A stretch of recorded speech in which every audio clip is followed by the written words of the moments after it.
This is a new day to try to get right. This is a new day to get on track. Yeah, that's life in football. This is a new day to live your life. This is a new day to try to get right. This is a new day to get on track. Yeah, that's life in football. It's life in football. We are life in football.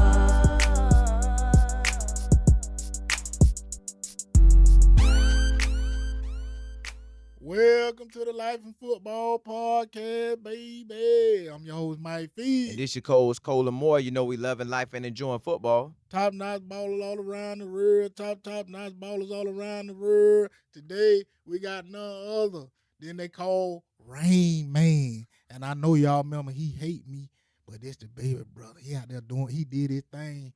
He did it so good, y'all. When he left Lakeland High School, he almost imitated or duplicated the same thing in college. Chris Rainey has always been a baller. That's who we got on. Chris Rainey, a Florida Gator national champion, high school state champion, NFL draft pick, and he's still doing his thing in the ball world right now. He done did it in Canada. He did it in America. He just an all-around ball player. And this is a guy who got an amazing story and somebody I think any running back need to know, because he ain't just out here power driving you. He gonna shake you. He might run you over every now and then he gonna run past you. Then he gonna catch the ball, shake it, and get to the end zone. But without further ado, I'm gonna go ahead and let C-Mo bring him on. How you doing, Chris? What up? Appreciate you for having me, man. Hey, man, it's a blessing to have you on. Now, look, I got to know because, like Mike said, you done ball your whole life. Where you balled at in Little League? How many touchdowns you was just getting off on Little League? You played with the Lumberjacks, the Patriots, No, I ain't or the played Cardinals? with no, because they had a mean coach. So that's why I ain't go with it, because I was soft as cotton back in the day. Crybaby, all that. When I saw Adobe over there coaching, Said, no forget chance it. I was going over there because I wasn't ready for that kind of Yeah. get yelled at and stuff like that. I was with Patriots, Predators, and the Lakeland Gators. Okay, see, now, the Predators, I ain't know about them. I knew about the Patriots, the Gators, and then y'all had the Lumberjacks, and then back at when I was in the Little League, they had the Cardinals, but I guess they done took them out. But so you probably balled in there. You balled at the middle school level, because still elementary, Yep. still Little League ball. How you knew you was gonna still be a running back? Cause your thing say you 5'8", 5'9". So you at that age coming into high school, you probably 130, 140, 150. What made you not scared to be out there? Because, you know, it's unlimited weight in high school. Man, I still don't know how I became a running back, because my first year I was an offensive lineman with the Patriots. Mm-hmm. And then I still do not remember how I ended up being a running back. I still to this day don't. And I end up being a running back, and the rest is history. And killing it. Just killing it. So when you out there at Lakeland and they saying, Bill Castle saying, hey, I got to have you. I got to put you at the backfield. You ain't never say, well, Coach, you don't want to put me at wide receiver or something? Like, Oh, no, I told him I want to play JV. He said, hell no. That's what he told me. Hell no. So, and I just played varsity all 4 years. dog, just getting it. Did you start your freshman year? Jamar Taylor was the starting running back. I was behind him and playing punt return and kick returns and all that stuff. I was doing my thing still, but as soon as he put me at running back, it was over. Now, Randy, I got to know this, man, because you was on the national championship squad, but coming out of high school, you was on the state championship squad. How did that feel? Because Black told us, too, that when y'all getting ready to go to Florida, they about to win the national championship that year. Y'all getting ready to go. And so basketball. Basketball. So y'all coming off state championship, going to Florida, they finna win the national championship. Like, and then you actually win the national championship there. Like, how is that for you? Like, what did you see in every program for us, the coaching or the culture that you noticed that can help others see? Like, you know what?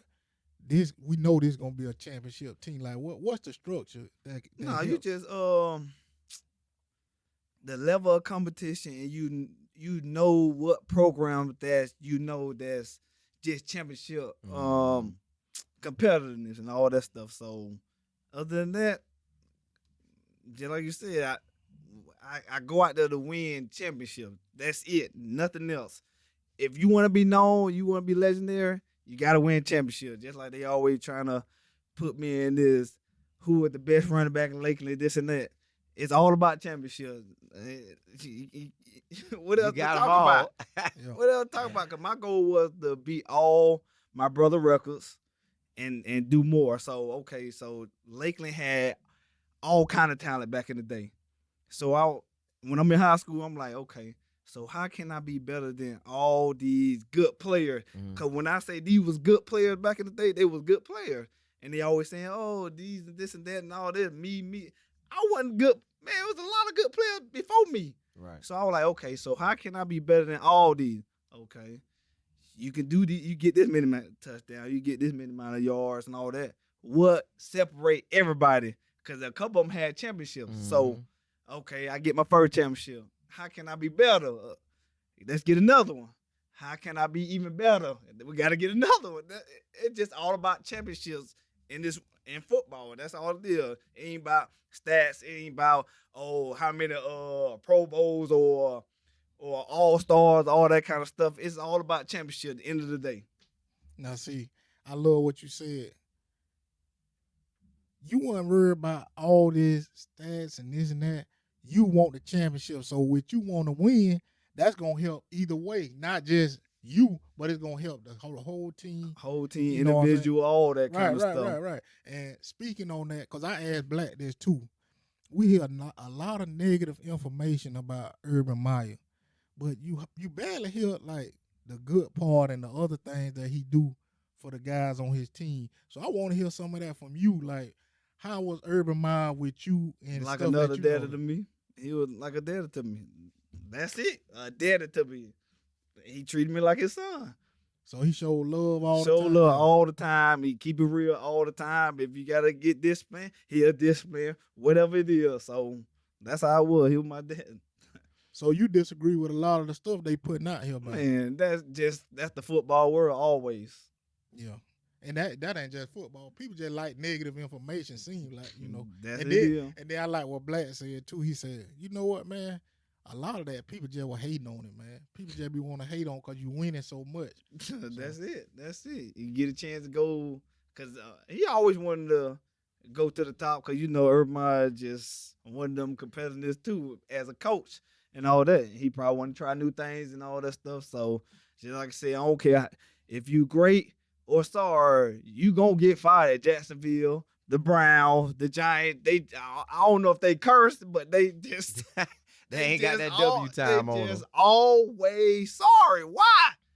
How can anybody fix that? And it starts from the top.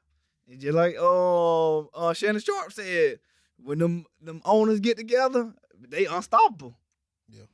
Yeah. Now, when you made it to the league, I'm sitting back looking like, oh, now is he gonna play mainly back? Cause you so every time the ball in your hand, it's like, what he gonna do? So it's like you don't even have to have a position. Like if somebody was to create an athlete position, they would really have to name it after you. Cause I know you played running back, but they would throw you the ball, you take off. Nobody couldn't really defend you. So when you got out there to Florida and in the league, was it hard to you? Because it always seemed like you just pop, gone. Too easy.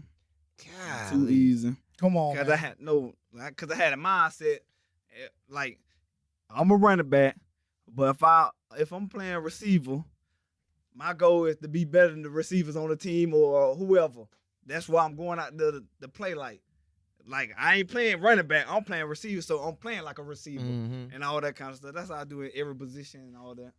Now, how you train, man? Because I know the young kids going to want to know. I know anybody going to want to know, like, man, how did he make it? Like, was it that God just blessed you with speed or track helped you? Or did you lift hard? Or what type of workouts that you did or all the way through that just let you feel? All three.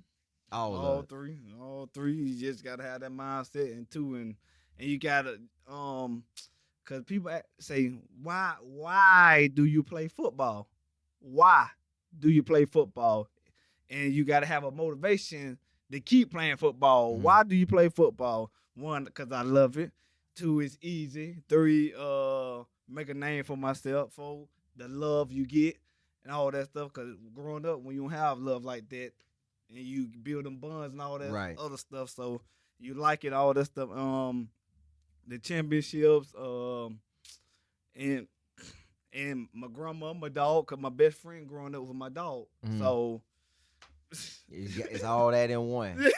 Man, when you out there in the NFL and the CFL, and you back there returning them kicks, and them boys be shooting down there fast as they can to get to you. But that did get me. I'm like, cause when I got to the NFL and I'm doing all this stuff, I'm like, I'm really doing this in the NFL. Like, is I'm really that good? Right. I'm talking to myself like, cause every time we go to a different stadium, I just look around like, I'm really in the NFL. Yeah. And I'm really scoring like that. I'm like, it's hard. It's hard to understand it, but hey, I don't know if it was just that easy. And you got it. Do you lift weights hard like that? Cause your frame always seemed like you could play DB. It's like you could go out there and play This my DB. first It's time like you ever- play wide receiver. It's like it's not like a solid. Oh, you got that 200-pound running back. Oh, It's no. like, man, he's still back there. He finna fly This my past you. first time getting like 185, 187. Yeah. Ever in my life and all that stuff. But I still train like we trained in college because that was the best training I ever had. So I still train like that by myself at the YMCA, this and that. So you train on every bone in your body, every Right. muscle, all that. Because when you get to the NFL, guys get lazy. Mm-hmm.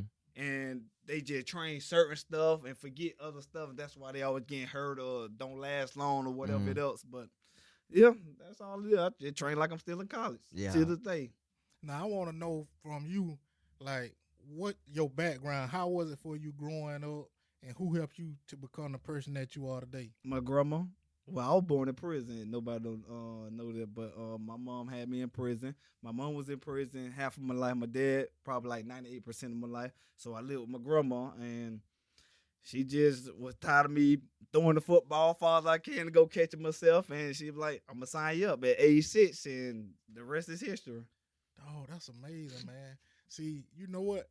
That built a lot of character in you too. I don't know if you know it, but just being able to withstand, not just really, far as just seeing what's going on with your mom, but I mean, I see you here, and I know, you ain't in prison. I don't know if you ever been arrested or anything, but to me, that speak a lot on your character, and I'm pretty sure with stuff like that, you probably don't even drink, smoke. Nope. See what I'm saying? My grandma smoked and drank and all that. So I told myself when I saw that growing up, I told myself I would never ever do it. And still this day I don't. And I ain't. Chris, man, you know what?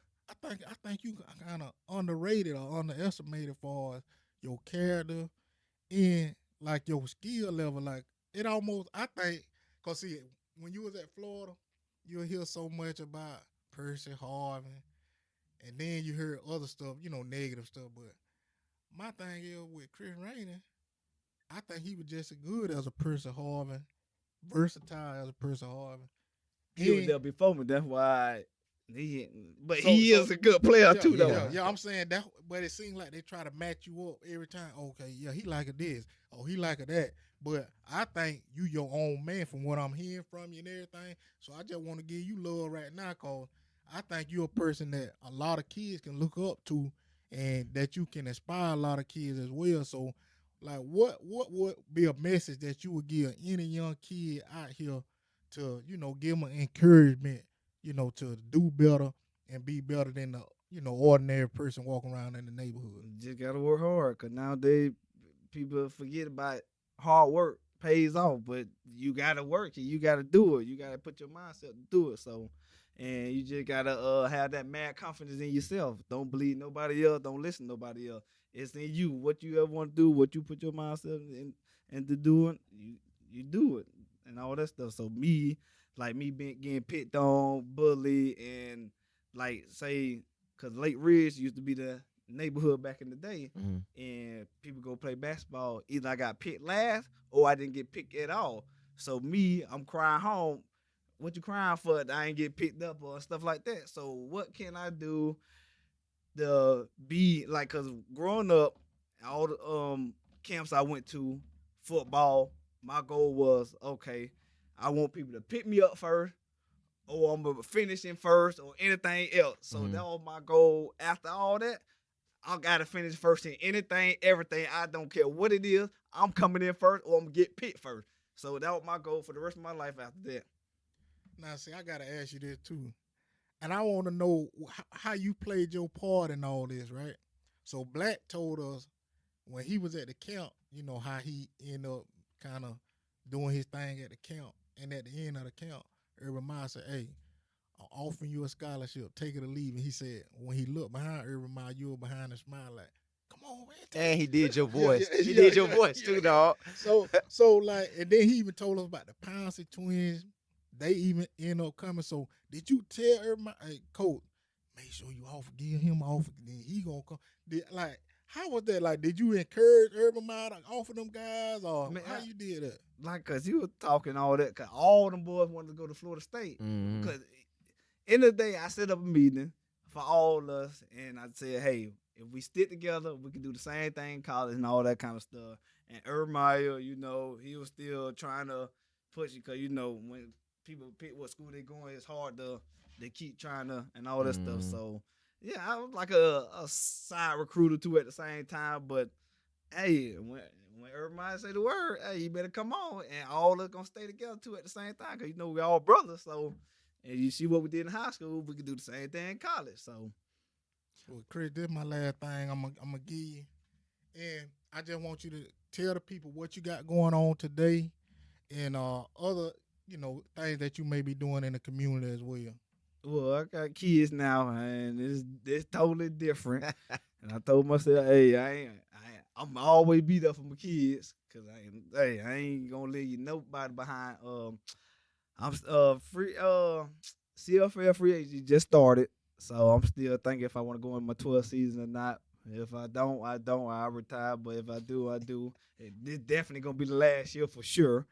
I'm finna start speed training, but I don't want to have one foot in, one foot out, because I'm waiting on the CFL right now. So if they do, I'm going. If they don't, I'm gonna start my speed training at Ocala. So because a bunch of land up there, I want my own facility and all that other stuff. But because when I speed training start, you gonna hear about it. I guarantee you. Now, when you do the speed training, you getting the young kids I'm all the way doing up to the level, league. Every level, and doing it on my own too. Cause I don't need no help. I know what everything exactly to do. So well, you gotta invite us, boy. We want to bring them cameras and see the whole thing. I got you. Yeah. Now y'all heard it right here, man. That's the Rain Man, the legend. I'm talking about somebody who out here doing good in the community, and what's crazy, he's still trying to do it after the league, trying to encourage people. See, that's why I was trying to get at with him. He doing a lot of positive things that I think a lot of people don't know. And this a young man, he gonna be changing lives, and he already changed a lot of lives by shaking them out there on the field and laying them down on the ground. And I'm gonna leave y'all how I always leave y'all. Keep your head up and not down, or else you'll fall to the ground. This is Life in Football Podcast. Catch you next time.